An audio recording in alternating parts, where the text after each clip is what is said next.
They got it all leveled out, and then we got to start pulling layout. We talked about starting at the 20-foot mark, working its way down 1/4 inch per foot. It's fairly flush all the way across. Is because our 2x6 walls, the center of the stud will die here. It'll run this way.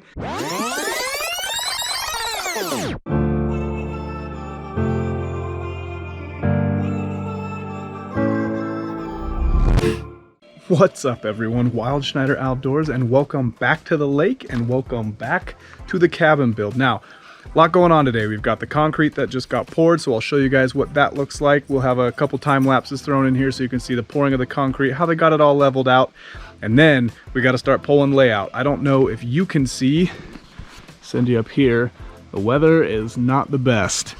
So we've got to start getting these walls up so we can get it dried in, and of course where we live, winter is fast approaching, so we've got a lot to do. Stay tuned. Last time we left off, there was no floor, and then we're adding this hog wire here for more strength. But as you can see, the floor and the concrete are now in. We've got that slope we talked about starting at the 20-foot mark, working its way down 1/4 inch per foot, all the way down to where the garage door is. Remember, we put those extra bracings in here to beef up the entrances for the garage, so those are all covered up. And then you've got, of course, that center beam. That's where the actual beam for the mezzanine is going to go right there. That was beefed up as well. But the floor is in, the bolts are cleaned. Now it is time to start pulling layout, setting the sills, and getting these walls stood up. So let's get at it.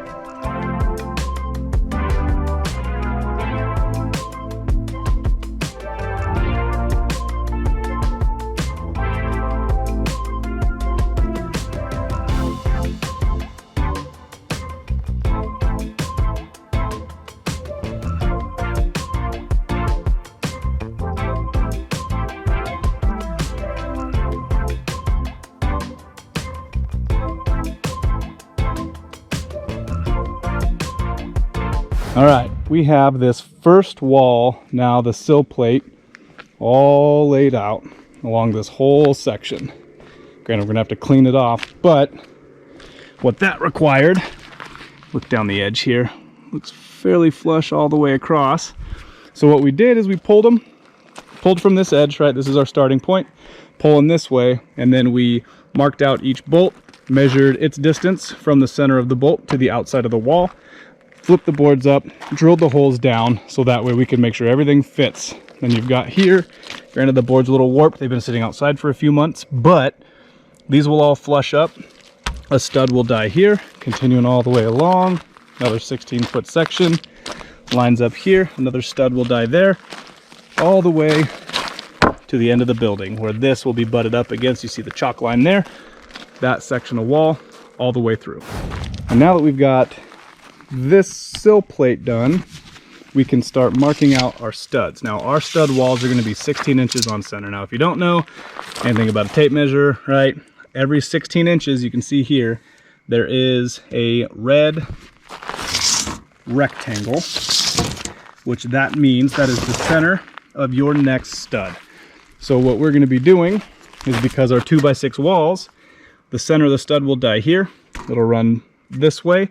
We need to pull and mark 16 inches on center and then set off 3/4 of an inch on either side. That gives us 1.5 inches, which is the width of a stud.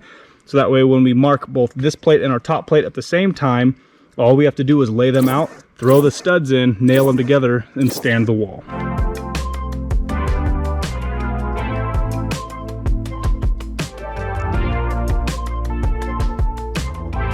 All right, we have our layout mark set here. Not sure if you can see that.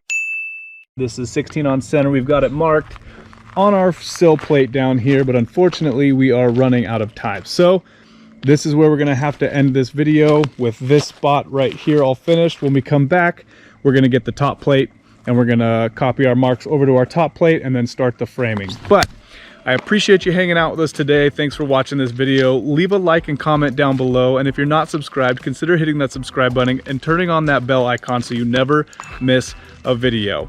Now, if you haven't already seen our other videos, go check out one of these links here. We have another playlist running in conjunction with this one, which is our homestead build, whereas this is the shop build. And of course, as always, Stay wild.